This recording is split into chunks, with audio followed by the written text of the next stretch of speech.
국회 예산결산특별위원회는 728조 원 규모의 내년도 예산안 심사를 이어간 가운데 오늘은 경제부처에 대한 질의를 진행했습니다.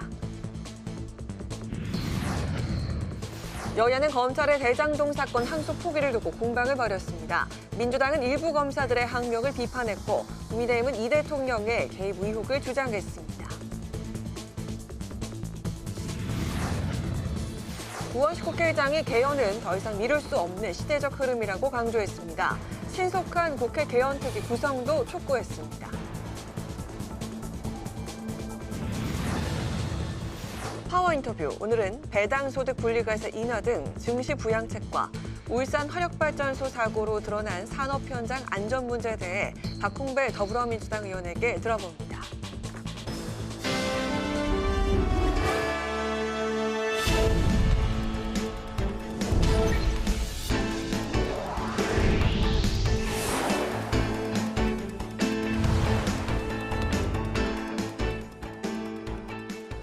여러분 안녕하십니까? 11월 10일 월요일 국회 라이브 6 시작하겠습니다. 국회가 오늘부터 728조 원 규모의 내년도 예산안에 대한 본격적인 부처별 심사에 들어갔습니다. 오늘은 구윤철 부총리 등 경제부처 장관들을 상대로 질의에 나섰는데요. 여야는 10.15 부동산 대책의 통계 누락 논란과 확장 재정 사업을 두고 거센 공방을 벌였습니다. 강민지 기자입니다. 심사 첫날부터 여야는 11.15 부동산 대책을 두고 맞붙었습니다. 야당은 정부가 자신들은 부채를 늘리면서 국민의 대출은 조이는 이율 배반적 태도로 서민의 내 집 마련 기회를 막고 있다고 거세게 비판했습니다. 죽고 싶을 만큼 억울한 거라고요. 내가 돈 열심히 모아서 집을 능력도 있고 이 집 하나 사가지고 안정된 생활을 하고 싶은데 10월 15일 날 내 인생을 바꿔버린 거라고요. 이어 정부가 11.15 부동산 정책에서 9월 주택가격 통계를 의도적으로 누락했다는 의혹도 거듭 제기했는데 여당은 공표전 통계는 활용이 불가능하다며 오히려 야당이 통계법 위반을 종용하고 있다고 맞받았습니다. 위원들에게 9월 통계를 제공하거나 이를 활용해서 심의하는 것 자체가 명백한 통계법 위반으로 보이는데 장관님은 어떻게 생각하십니까? 이거 야당이 통계법 위반을 종용하는 거 아닙니까? 이에 대해 김윤덕 국토교통부 장관은 행정소송 결과에 따라 일부 지역의 부동산 규제를 해제할 수 있다면서도 8월 통계를 사용한 것은 적법했다고 반박했습니다. 현재 9월 13일 날 주거정책심의위원회가 이미 회의 절차에 들어갔기 때문에 저희 국토부에서는 다음 달 통계를 활용할 수 없다는 법적 근거를 가지고 실제 그 전 월인 8월 이전 통계를 가지고 주거정책 심의를 진행했고 또 그 결론에 따라서 발표를 하게 된 것입니다. 여야는 확장 재정을 기조로 한 이재명 정부 주력 사업을 두고도 입장차를 보였습니다. 여당은 국민성장펀드를 미래산업 경쟁력을 높일 핵심 투자로 평가하며 속도감 있는 추진을 주문한 반면 우리의 미래 혁신 산업을 키우는 일이 시급하고 이게 이제 국가적인 종잣돈을 만들기 위해서 우리가 이 펀드를 지금 조성을 하려고 하고 있고요. 야당은 농어촌 기본소득 시범 사업을 선심성 포퓰리즘 예산이라고 비판하며 삭감을 주장했습니다. 10억을 버는 사람이나 1년에 1,000만 원 버는 사람이나 똑같이 돈을 준다 이거야. 이게 맞습니까? 이게 그러니까 포퓰리즘이라고 하는 거죠. 이 밖에 배당소득 분리과세 25% 적용에 대한 당정 합의 보도에 대해선 정부는 구체적인 방안은 확정되지 않았다면서도 시행될 경우엔 최대 1,900억 원의 감세와 주식시장 활성화 효과가 예상된다고 밝혔습니다. 예결위는 내일까지 경제부처 심사를 이어간 뒤 모레부터는 비경제부처 예산심사에 들어갈 예정입니다. 국회방송 강민지입니다. 검찰이 대장동 사건 항소를 포기한 것과 관련해 여야 공방이 격해지고 있는데요. 민주당은 일부 검사들의 반발을 쿠데타적 항명이라고 지적했고 국민의힘은 단군 이래 최악의 수사 외압이라고 주장했습니다. 김지수 기자가 전합니다. 민주당이 친윤 정치검사들의 쿠데타적 항명이 가관이라고 공개적으로 직격했습니다. 김병기 원내대표는 강백신 대구고검 검사 등 한 줌도 안 되는 정치 검사들이 항명하고 있다며 이들의 행태가 공무원의 정치 중립 위반에 해당한다고 지적했습니다. 조작에 가까운 정치 기소를 해놓고 허술한 논리와 증거가 법정에서 철저하게 무너졌는데도 부끄러운지도 모릅니다. 검찰이 기계적 항소권의 남용을 자제한 것은 당연한 거 아닙니까? 그러면서 민주당은 국정조사와 청문회, 특검 등 가능한 모든 수단을 동원해 진상을 규명하겠다고 밝혔습니다. 국민의힘은 대장동 일당에게 7,400억 원을 꽂아준 7,400억 원짜리 항소 포기라고 주장했습니다. 긴급 의총을 열고 대응책도 논의한 국민의힘은 항소 포기가 배임이자 직무유기라고 강조하고 수사 외압 의혹도 제기했습니다. 항소 포기 외압을 지휘한 법무부 장관 정성호, 그리고 권력 앞에 바싹 엎드려버린 검찰총장 대행 노만석, 지금 즉시 사법 시스템 파괴에 책임을 지고 사퇴할 것을 촉구합니다. 그러면서 국회 차원의 국정조사와 현안 질의를 신속히 진행할 것을 여당에 거듭 제안했습니다. 앞서 정성호 법무부 장관은 오늘 검찰의 구형량보다 높은 형량이 선고됐다며 항소 포기에 문제가 없다는 내용의 공식 입장을 밝혔습니다. 또 항소 계획을 보고받은 후 신중한 판단이 필요하다는 의견을 대검에 전달했지만 구체적인 지시가 있었는지에 대해서는 선을 그었습니다. 국회방송 김지수입니다. 더불어민주당은 내년 지방선거를 앞두고 내부 결속을 다지기 위해 1박 2일 일정의 전국 지역위원장 워크숍을 열었습니다. 한편 국민의힘은 청주국제공항과 SK 하이닉스 공장을 잇따라 방문해서 현장 간담회를 여는 등 충청 민심 다지기에 나섰습니다. 오다힌 기자입니다. 더불어민주당은 흰색 상의를 맞춰 입고 내년 지방선거 승리를 다짐했습니다.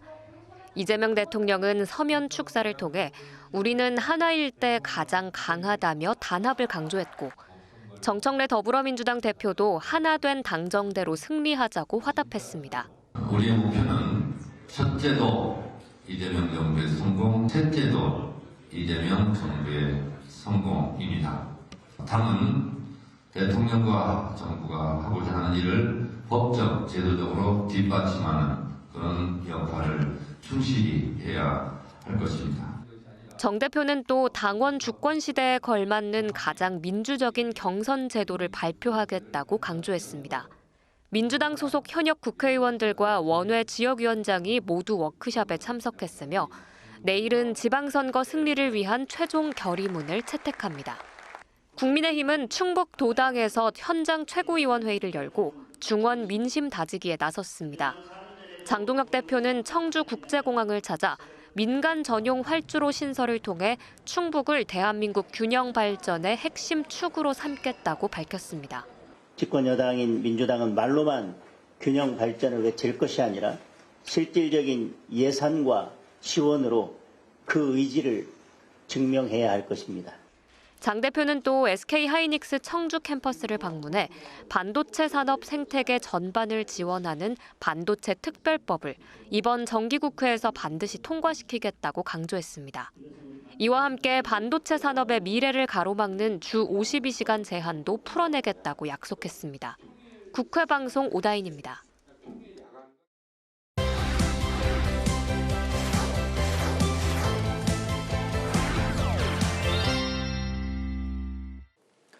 네, 이슈픽 서원한 개건 기자와 함께 이번 달 본회의 중 처리가 예상되는 민생 법안부터 짚어보겠습니다. 서 기자, 어서 오십시오. 네, 안녕하십니까? 네, 민주당 이번 달 중에 이제 본회의가 2차례 정도 열릴 것으로 내다보고 여야 이견이 적은 법안을 중심으로 먼저 처리를 하되 몇 가지 핵심 법안은 강행 처리를 하겠다, 이런 의중인가요? 네, 그렇습니다. 이 여당인 민주당에서는 일단 이번 주 목요일인 이 13일과 또 마지막 주의 목요일인 27일 이렇게 두 차례 본회의가 열릴 것으로 보고 있습니다. 네. 11월은요, 관세 협상의 후속 법안도 있고 또 민생과 국정 과제 이행 법안 등을 처리해야 되기 때문에 그 어느 때보다 중요하다는 게 이 민주당에서 바라보는 입장입니다. 이 민주당의 김병기 원내대표 어제 기자간담회 때 이 11월이 입법 측면에서 중요하다라면서 이 100여 건에 달하는 민생 법안을 통과시키겠다는 방침이다라고 설명했습니다. 네. 일단은 국민의힘에서도 동의하는 이견이 없는 법안을 우선적으로 처리하겠다라는 계획인데요. 이 대표적인 무쟁점 법안으로는 해양수산부 이전법 등이 거론이 되고 있습니다. 다만 민주당은 올해 4월 이 신속 처리 안건으로 지정이 되면서 본회의 상정이 이제 가능해진 반도체 특별법 제정안과 한미 관세 협상 이행을 위해서 지원하기 위한 대미 투자 특별법 처리도 해야 된다라는 그런 입장입니다. 네. 하지만 이 국민의힘에서는 이 주 52시간 예외를 이 반도체 관련 법안에 포함시켜야 된다라고 주장을 하고 있고요. 또 대미 투자 특별법에 대해서는 국회 비준을 요구하고 있기 때문에 합의 처리가 쉽지 않을 것이라는 관측이 나옵니다. 네. 또 이 휴전선 인근에서 이 대북 전단 살포를 금지하는 내용을 담은 항공안전법 역시 국민의힘에서는 이미 위헌 판결을 받았던 이 대북 전단법과 같은 내용이라면서 반대하고 있기 때문에 역시 합의 처리가 쉽지 않을 것이라는 관측이 벌써부터 나오고 있습니다. 네, 이제 그런 가운데 첫 번째 본회의에서는 국민의힘 추경호 의원에 대한 체포 동의안이 이제 표결될 것으로 이제 예상이 되지 않습니까? 그렇기 때문에 이제 국민의힘이 민생 법안 처리를 보이콧할 가능성도 있다. 이게 이제 좀 거론이 되고 있죠. 네, 그렇습니다. 일단 국민의힘에서는요, 이 추경호 의원에 대한 특검의 구속영장 청구에 항의하는 차원에서 지난 4일 열렸던 이재명 대통령의 국회 시정연설 때 이미 불참했던 바 있습니다. 네. 특히 특검이 국민의힘 내에서 이 당시 의사결정을 주도했다고 보고 있는 이 추경호 전 원내대표에게 영장을 청구한 만큼 이 본회의에서 표결에 불참할 가능성이 높게 거론되고 있습니다. 네. 일단 문진석 민주당 원내수석 부대표는 13일에 이 추위원에 대한 체포 동의안을 보고를 하고요. 네. 다음 본회의인 27일 때 표결하는 것에 여야가 합의했다라고 밝힌 상황입니다. 표결 일정 자체는 합의를 했지만요. 네. 지난번 권성동 의원 사례처럼 국민의힘 의원들은 퇴장을 하고 추의원만 남아서 이 체포 동의안에 찬성할 가능성도 높은 상황입니다. 이에 대해서 더불어민주당의 정청래 대표는 이 추 전 원내대표가 계엄 해제 표결을 방해했다는 사실이 확인된다면 이 내란에 직접 가담한 국민의힘은 10번이고 100번이고 정당 해산감이라면서 지난 5일 이 위헌정당 해산 심판론까지 거론을 했었는데 만약에 추 의원이 구속이 되게 된다면 민주당은 이런 공세를 더 강조할 가능성이 높고요. 네. 반대로 영장이 기각되게 된다면 국민의힘에서는 이 특검 수사 자체를 야당 탄압으로 규정하고 더욱 반발하면서 더 공격적인 여론전에 나설 것이라는 관측이 벌써부터 나오고 있습니다. 네, 13일 이번 주 목요일이네요. 체포동의안 보고 그리고 27일에 표결 예상. 네, 둘 다 이제 그렇습니다. 목요일이 되겠네요. 이 네, 시나리오대로 그렇습니다. 간다면. 네. 지난주 대장동 민간업자 사건에서 배임 혐의에 대해서 무죄가 났다. 이 뉴스보다도 검찰이 항소를 포기한 결정, 이게 더 큰 파장을 현재 불러일으키는 것 같아요. 네, 그렇습니다. 후폭풍 거센 것 같습니다. 앞선 리포트 같은 다른 뉴스에도 많이 나오고 있는데 이 전국 18개의 지방검찰청의 검사장들이 오늘 이 노만석 검찰총장 권한대행에게 대장동 사건의 항소를 포기한 근거와 경위를 설명하라고 내부망을 통해서 요구했습니다. 그리고 대검찰청의 연구관들 역시 이 대검 차장검사, 이 검찰 대행의 거취 표명을 포함한 합당한 책임을 지기 바란다라는 요구하는 입장문을 이 노 대행에게 전달하기로 하는 등 검사들의 반발이 이 검란까지 확대되는 그런 분위기가 되고 있습니다. 네. 하지만 민주당은 이 검찰의 반발이 이 쿠데타적인 항명이다라는 입장입니다. 김병기 원내대표는 오늘 최고위원회의 때 참으로 가관이라며 이 검사들은 예나 지금이나 조금도 변하지 않았고 여전히 자신들이 법 위에 서 있다고 착각하고 있다라고 비판을 했습니다. 대장동 사건 수사 때 조작에 가까운 정치 기소를 해놓고 허술한 논리와 증거가 1심 법정에서 철저하게 무너진 것인데 오히려 이 기계적인 항소권 남용을 자제하는 게 더 적절하다는 겁니다. 민주당은 가능한 모든 수단을 동원해서 이 검사들이 당시 수사를 하면서 어떤 행위를 했는지 밝혀보겠다는 입장인데 정청래 대표 역시 그냥 유야무야 넘어갈 수 없다라면서 거들기도 했습니다. 네, 대통령실도 사태 추이를 이제 언급을 하고 여론의 흐름을 살피는 분위기 같은데 국민의힘에서는 국정조사가 필요하다 이런 입장인가요? 네, 그렇습니다. 이렇게 새로운 전선이 되어가고 있는 것 같은데요. 국민의힘도 이 대장동 개발 비리에 대한 국정조사를 제안하면서 총공세에 나선 그런 모습입니다. 네. 항소 포기 과정을 두고 대검찰청 이 수뇌부는 물론 법무부와 대통령실의 개입 가능성까지 제기를 하면서 윗선 개입이 어디까지였는지 구체적으로 확인해야 된다라는 겁니다. 특히 이재명 대통령의 이 대장동 관련 재판까지 염두에 둔 포석이라는 의심을 강하게 제기하면서 청문회와 국정조사, 상설특검 등이 필요하다라고 주장을 하고 있습니다. 이에 민주당 대외적으로는 기꺼이 이를 받아 정치검찰을 도려내겠다라면서도 국민의힘에서 원하는 속도나 방향에 맞추지는 않겠다라는 분위기가 읽힙니다. 당장 법사위에서는 이 국민의힘 의원들이 어제 이 긴급 현안 질의를 위한 회의 소집을 오늘 요구했습니다. 이 국회법상 상임위 소속 의원 4분의 1 이상이 개의를 요구하면 해당 상임위원장은 회의를 열어야 된다라는 조항을 근거로 한 것인데 이 추미애 법사위원장은 이 민주당 전국지역위원장 워크숍을 이유로 이에 대해서 불가 의사를 전달하자 국민의힘의 법사위원들이 회의장에 항의 방문을 하고 규탄 성명도 오늘 발표를 했죠. 네. 추미애 위원장 이 워크숍이 끝난 뒤에 내일 오후 4시 30분에 법사위 전체 회의를 소집을 한 상황입니다. 일단 일정은 잡혔지만 누구를 출석시킬 것이냐를 놓고도 현재 여야의 입장이 첨예하게 다른 상황인데 윗선에서 부당하게 항소를 막았으니 이를 확인해야 된다라는 국민의힘의 공세 포인트와 검찰의 기소 자체가 애초에 부적절했으니 이를 계기 삼아 정치검찰을 뿌리 뽑아야 된다라는 민주당의 대응 전략이 팽팽하게 맞서고 있습니다. 과연 국민들이 어떤 주장을 더 받아들일지는 역시 지켜봐야 될 부분인 것 같습니다. 네, 이슈픽 여기까지 듣겠습니다. 서한한 객원 기자와 함께했습니다. 말씀 잘 들었습니다.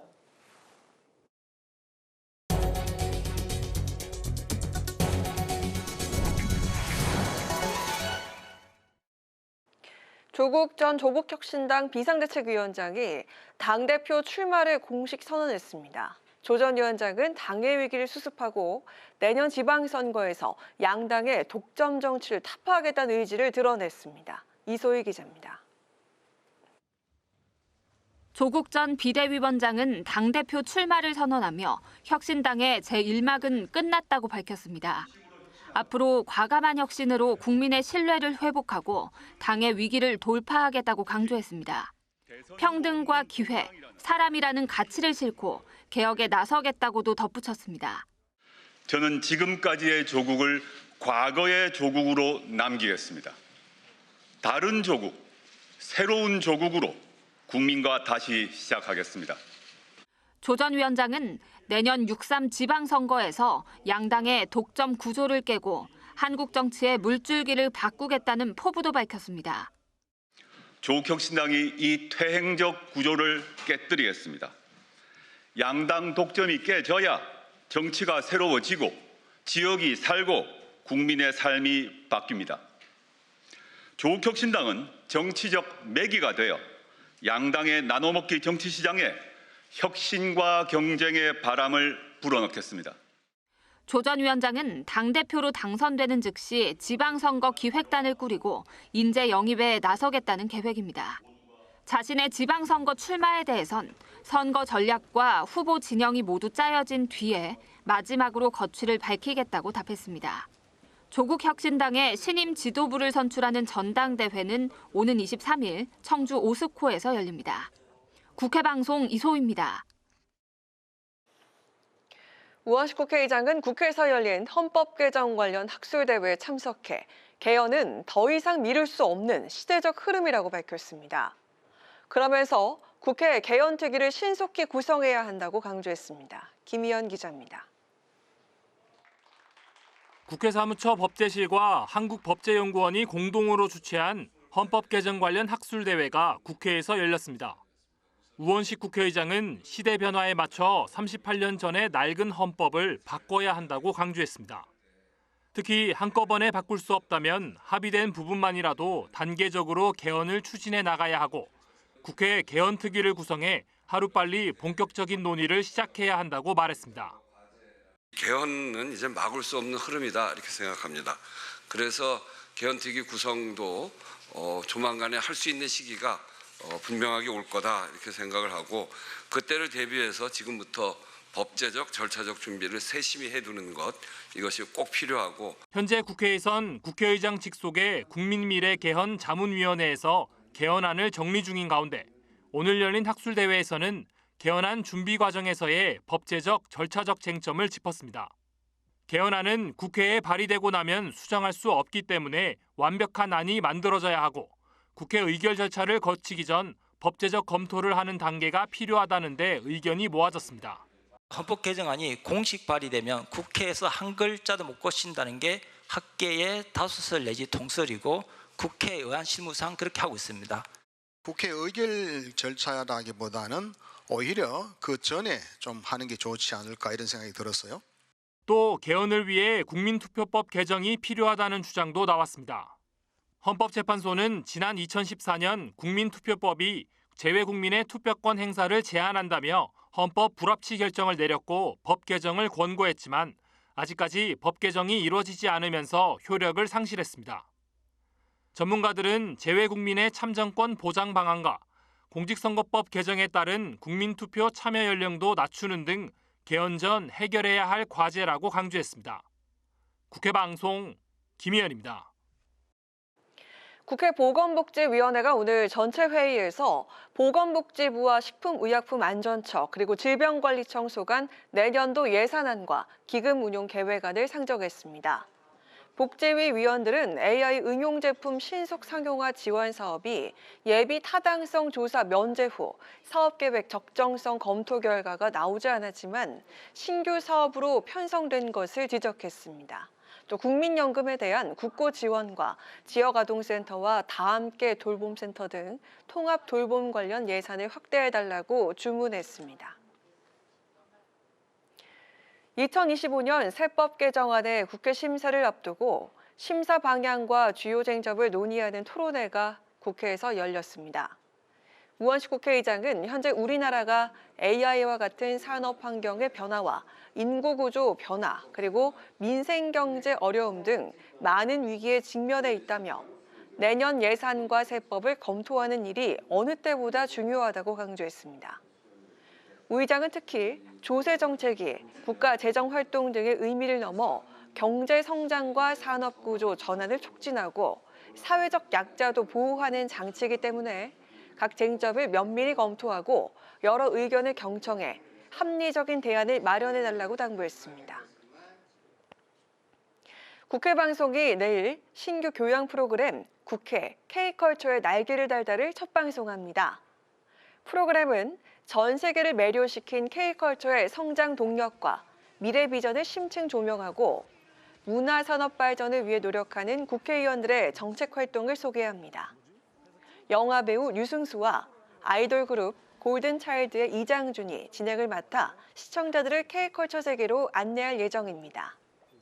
내일 첫 회에선 조계원 더불어민주당 의원이 출연해 K-팝 해외 진출 지원 등 K-팝의 미래를 위한 깊이 있는 정책 토크를 나눕니다.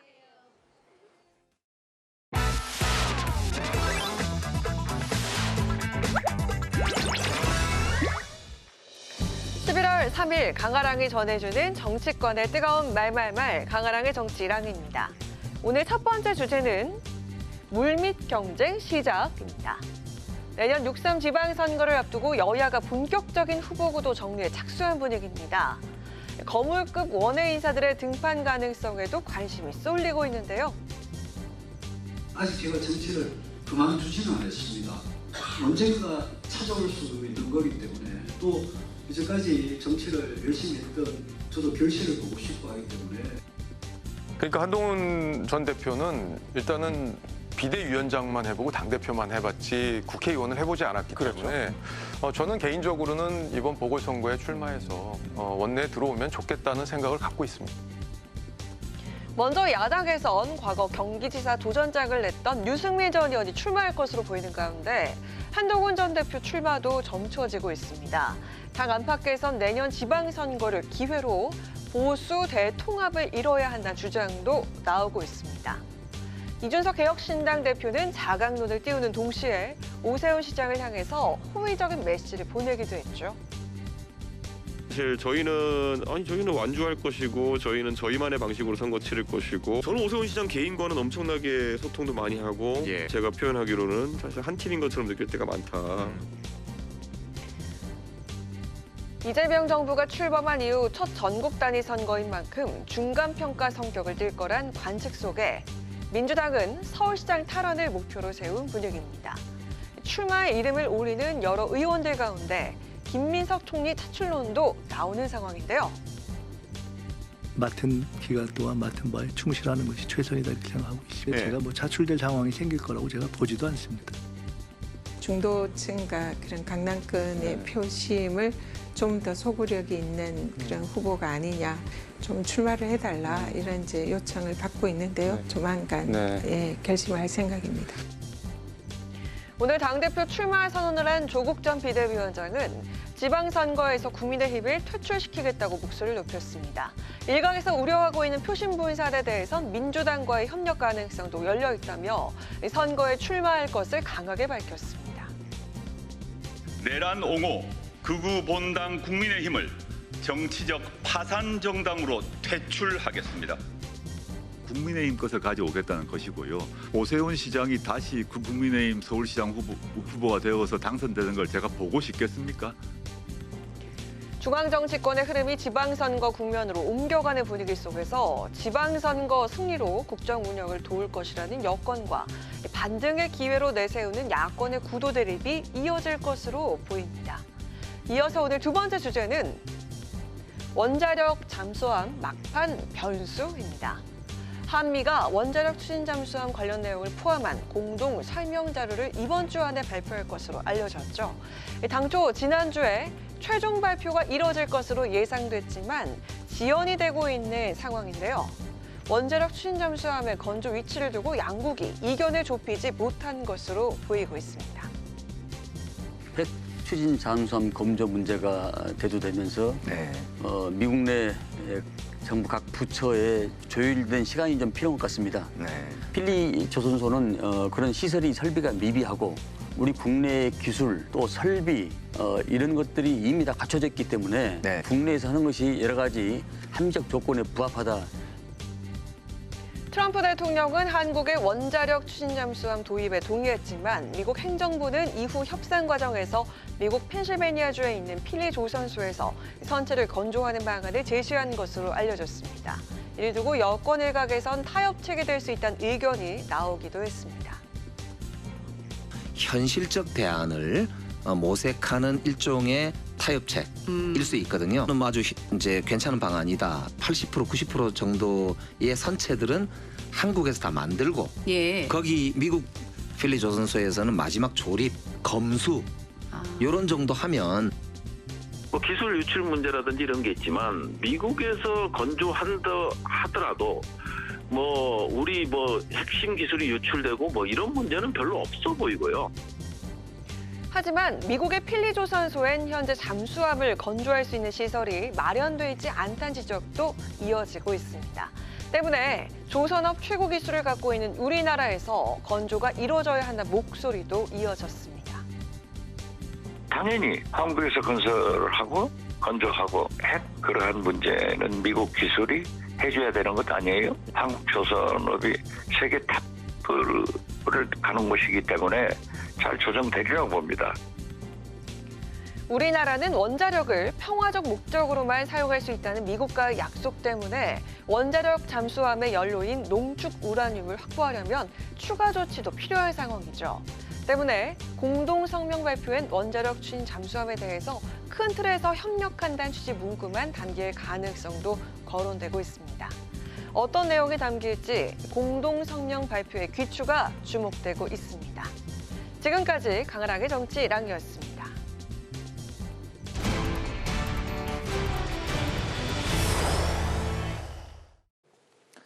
한국과 미국의 경제 안보 분야 협상 결과를 담은 팩트시트 발표가 늦어지고 있습니다. 또 관세 협상 후속 조치를 놓고 여야 간의 입장 차이가 좁혀지지 않고 있는 상황인데요. 국회 외통위 위원이신 김건 국민의힘 의원을 전화로 연결해서 관련 사항 들어보겠습니다. 의원님 안녕하십니까? 안녕하세요. 네, 안녕하십니까? 김건입니다. 조만간 발표될 것이라고 했던 팩트시트가 아직도 이제 소식이 없는데요. 원자력 잠수함에 대한 미국 내부의 이견이 그 원인으로 꼽히고 있습니다. 협상이 그렇기 때문에 장기화되거나 또 합의문에 원칙만 담길 수도 있다 이런 우려도 나오고 있는데 지금 현재 상황 어떻게 보고 계실까요? 그러니까 정부가 이제 설명하는 거는 미국 관계부처 특히 이제 그 팩시트 협상에 참여 안 했던 그 상무부에서 이견을 제시하면서 조금 늦어지고 있다 이런 설명인데요. 네. 근데 이제 이런 협상들이 사실은 시간이 늦어지다 보면 또 다른 변수가 생길 수 있기 때문에 제 생각에는 우리 외교 당국에서 조금 더 미국하고 그 협상을 가속화해서 빨리 완결을 짓는 게 좋지 않을까 이런 생각입니다. 네. 네, 관세 협상 후속 조치를 놓고 여당은 특별법 처리를 국민의힘은 국회 비준 동의를 거쳐야 한다 이런 주장인데요. 팩트시트가 나오는 즉시 여당이 특별법 처리를 추진해서 강행한다면 국민의힘은 어떻게 대응하실 계획인가요? 특별법 처리라고 하는데 일단은 그 특별법이 제출된 달의 첫날을 기준으로 미국이 관세를 인하하기로 합의해서 특별법이 통과되는 걸 요건으로 하고 있지는 않거든요. 그래서 특별법이 발의되고 이런 거는 할 수 있는 것 같고, 다만 이제 이것이 통과되고 이런 건 강행할 이유도 없다고 저는 보고요. 기본적으로 먼저 그 비준 동의라는 절차가 있으니까 이 체결하는 MOU 자체에 대해서 비준 동의를 받고 그걸 기초로 이제 이 발의된 법안을 심사해서 그 법안을 채택하는 것이 순서라고 저는 생각합니다. 네. 현재 각 상임위별로 예산안 심사가 진행이 되고 있는데요. 국민의힘은 새 예산안을 재정의 건전성을 해치는 선심성 예산으로 규정을 하고 대대적인 삭감을 벼르고 있습니다. 외통위에서는 어떤 예산이 쟁점이 되고 있을까요? 예, 이번 예산안이 최초로 700조를 넘는 720조의 슈퍼 예산이지 않습니까? 네. 그래서 이러다 보니까 재정 건전성이 약화되고 그다음에 선심성 예산들이 늘어나서 미래 세대에 부담을 주는 것이 아닌가 하는 걱정이 큽니다. 왜냐하면 국가 채무는 내년에 처음으로 1,400조 원을 넘어설 예정이고요. 그다음에 GDP 대비 국가 채무 비율이 사상 처음으로 50%를 넘을 예정이지 않습니까? 그래서 우리 외통위 차원에서도 중복 사업이라든가 실현 가능성이 없는 사업을 중심으로 해서 좀 대대적인 삭감을 해야 되지 않을까 그렇게 생각하고 있습니다. 네, 오늘 말씀 여기까지 듣겠습니다. 고맙습니다. 네, 감사합니다. 지금까지 김건 국민의힘 의원과 이야기 나누어 봤습니다.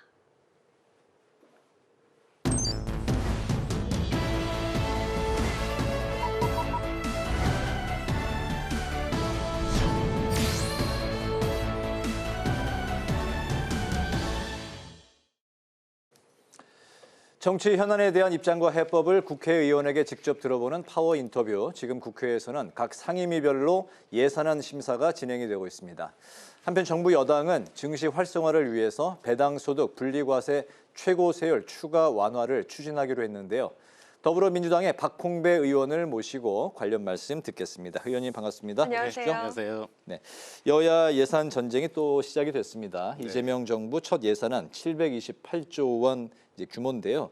여당은 이제 원안을 사수하겠다. 국민의힘은 대대적인 삭감을 예고를 했습니다.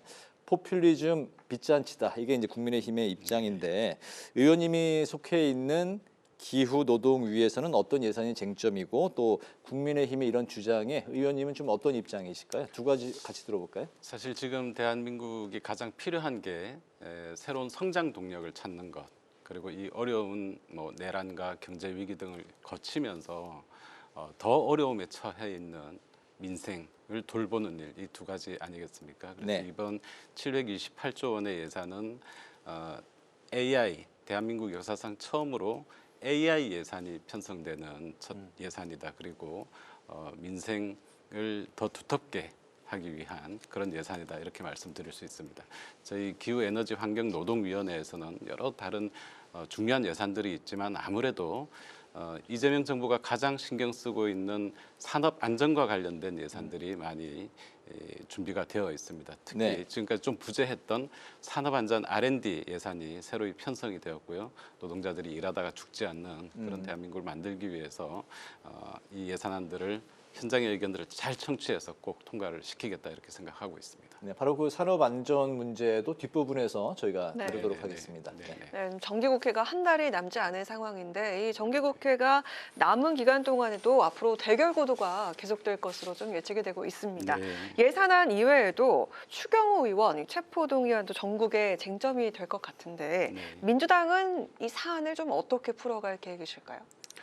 어쨌든 11월에 저희 당에서 추진하고자 하는 여러 가지들 중에서 일단 조금 전에 말씀드린 예산 부분이 있고요. 또 하나는 민생 법안들입니다. 약 100여 건의 민생 법안들이 준비가 되고 있고 이 부분들은 최대한 야당을 좀 설득해서 반드시 이번 11월에 좀 통과시키고 11월뿐만 아니라 12월까지도 저희가 좀 처리하고자 하는 이재명 정부의 5년 전체 그림에서 꼭 첫 해에 통과시켜야 되는 법안들이 있기 때문에 그런 법안들을 잘 준비하고 야당을 설득하고자 합니다.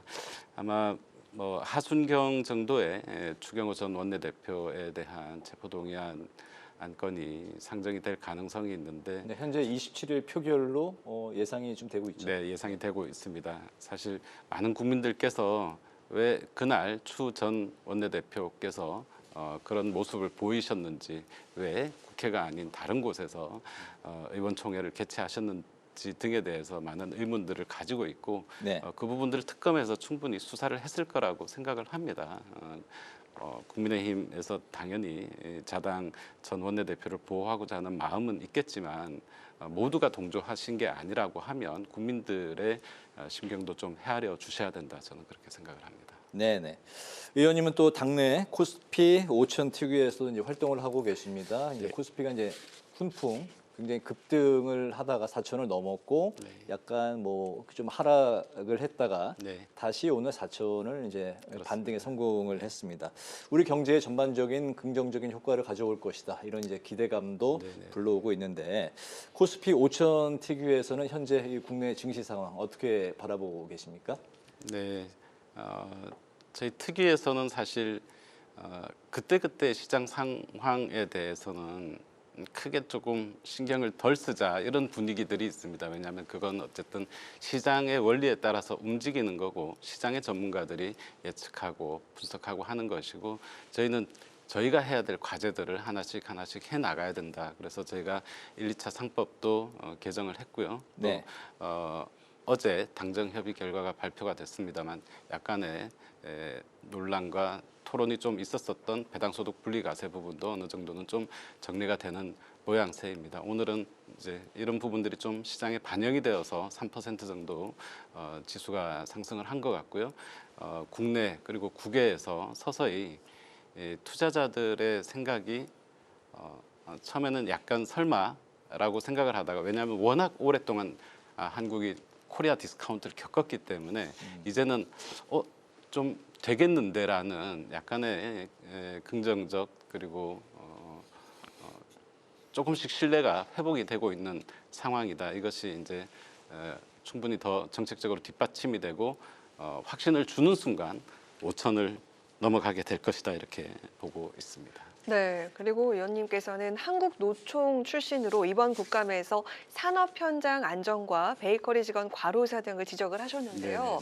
자, 그런데 또 사고가 발생하는 안타까운 일이 있었습니다. 울산 화력발전소 붕괴 사고와 매몰자 수색을 지켜보면서 정말 많이 심정적으로 안타까운 마음이 들었을 텐데 이번 사고를 계기로 위험의 외주와 이 고리를 좀 끊을 수 있을까요?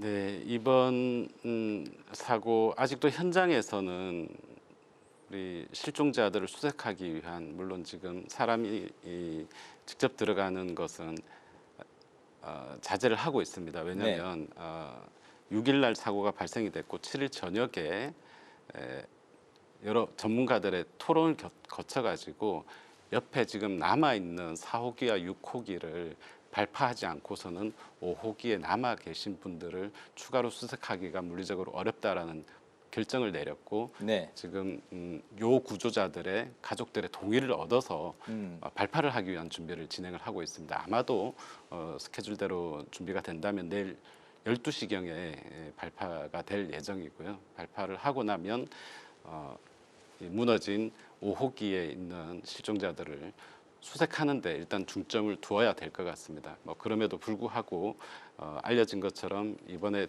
처음에 최초에 실종되었던 9분 중에 8분은 비정규직, 일용직 노동자들이신데 이 업체는 코리아카코라는 발파 전문 업체입니다. 이 위험하고 고난도의 업무가 필요한 곳에서 비정규직 또는 일용직 직원들을 위험한 현장에서 일을 하게 했을 때 과연 충분히 준비는 하고 현장에 투입이 됐는지 네. 훈련이나 숙련이 되어 있었는지 등에 대해서는 추후에 고용노동부와 경찰의 조사가 필요하다라고 보고 있습니다. 네, 이 하청 노동자들의 이제 부족한 면이 숙련도 또 안전 교육이 이제 부족한 면으로 대표적으로 이제 꼽히고 있는 상황이고 이번에도 이제 위험한 작업 25m 높이에서 작업하다가 이제 추락해서 이런 참변이 되고 현재 총 이제 7명 매몰 중에서 3명의 시신이 수습이 됐고 네. 2명도 역시 추가로 좀 사망한 거 아니냐 추정이 되고 그렇습니다. 있고 2명이 실종자 상황이기 때문에 빠른 이제 좀 구조가 필요한 상황인 것 같습니다. 네.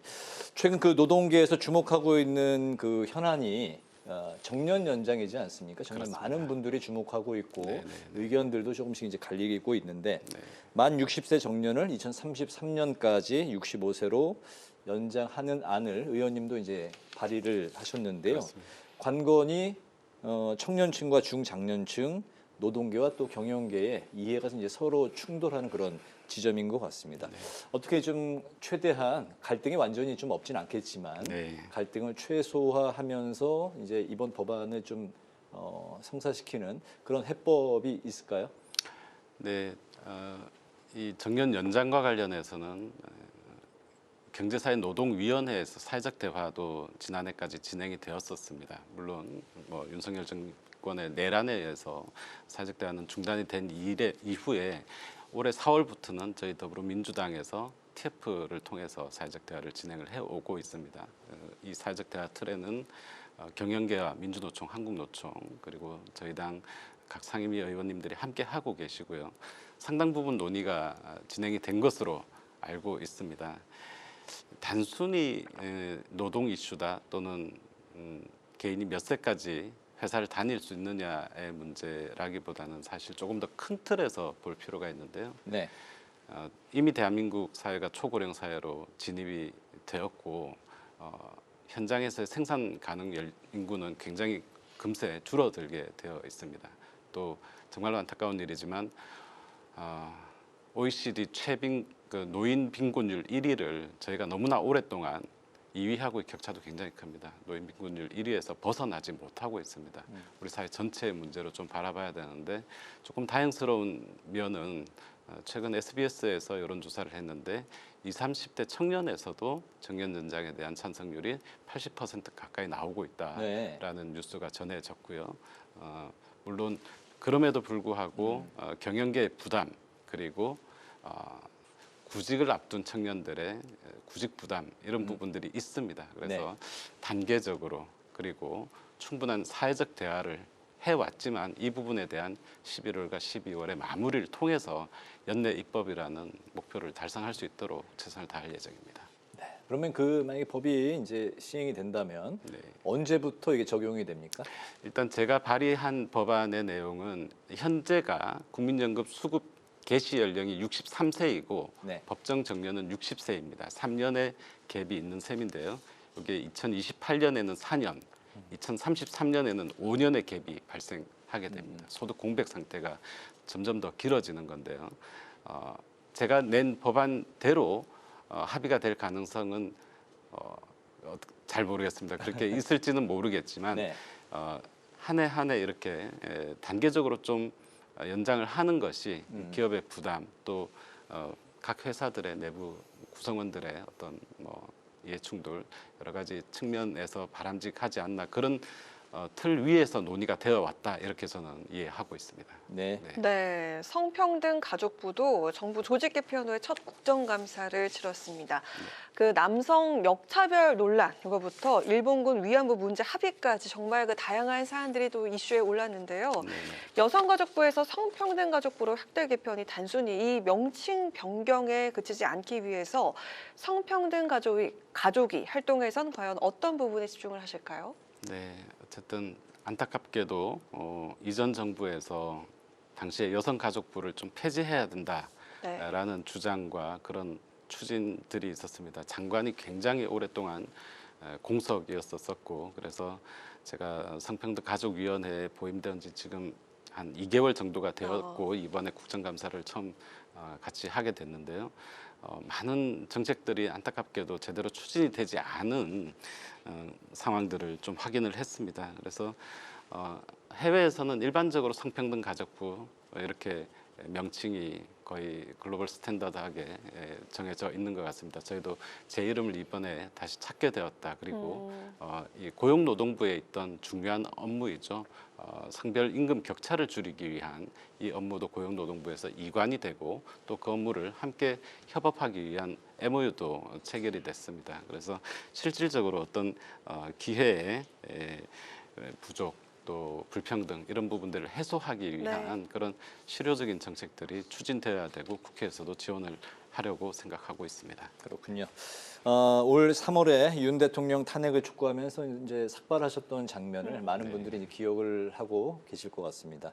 연말이 되니까 다시 이제 원래의 삭발로 다시 이제 복귀를 하셨는데요. 의원님께서 이제 금융노동계 또 경제사회노동위원회를 거친 현장형으로 현장통으로 존재감을 이제 보여주고 있다. 이런 이제 평가를 받고 계십니다. 앞으로 이제 22대 국회에서 남은 기간 동안 좀 어떤 의정 활동을 특별히 좀 뭐 펼치고 싶다. 마지막 못하신 말씀까지 포함해서 좀 들어보겠습니다. 네. 어쨌든 뭐 현장형 의원이다 이렇게 평가를 해주신다라고 하니 굉장히 뿌듯하고 감사하다는 생각이 듭니다. 뭐 국회가 당연히 국민들 옆에 또 특히 일하는 사람 옆에 항상 있어야 된다라고 생각하고 현장에서 도움을 청하거나 부름이 있으면 언제든지 달려가려고 생각을 하고 있습니다. 저희가 노동의 이슈 또 환경의 이슈 그리고 에너지 문제 많은 무겁고 어려운 문제들을 다루고 있는데요. 지금 이 정부가 추진하고 있는 부분과 개를 같이 한다고 생각을 합니다. 일단 일터에서 사람이 죽지 않고 안전하게 일할 수 있는 산업 안전 문제를 가장 중점에 두고 있고 또 지난해 말 일을 하고 받지 못한 임금이 2조 원이 넘었습니다. 이 임금 체불의 문제를 해결하는데도 많은 노력을 기울이고 있습니다. 제가 국회 연금개혁특별위원회에서도 위원으로 활동하고 있는데요. 이 연금 모수개혁이 있었지만 이후에 추가적인 구조개혁 등을 위해서 논의를 하고 있는데 제가 관심 두고 있는 부분은 퇴직연금입니다. 퇴직연금의 이 장기간 수익률이 2% 그러니까 정기예금 이자율보다 낮아서 퇴직연금을 좀 더 퇴직 이후에 노후를 실질적으로 보장할 수 있는 수준까지 좀 높이는 게 저의 또 의정 목표 중에 하나이고요. 네. 또 그리고 당내에서 활동하고 있는 코스피 5천 특위와 관련해서 5천 뚫고 6천까지 가자. 6천까지요? 이런 마음으로 자본시장 개혁 저희 당이 추진해야 된다라고 생각하는 부분들 열심히 특위위원님들과 함께 노력하고 있습니다. 알겠습니다. 산업안전 정년 연장 코스피 5천 특위까지 당내에서 정말 굉장히 굵직굵직한 중책을 맡고 계시네요. 알겠습니다. 오늘 이제 파워 인터뷰 마치도록 하겠습니다. 오늘은 더불어민주당의 박홍배 의원을 모시고 말씀을 들었습니다. 오늘 말씀 잘 들었습니다. 고맙습니다. 네, 감사합니다. 오늘 국회 라이브 6 여기까지입니다. 시청해주신 여러분 고맙습니다.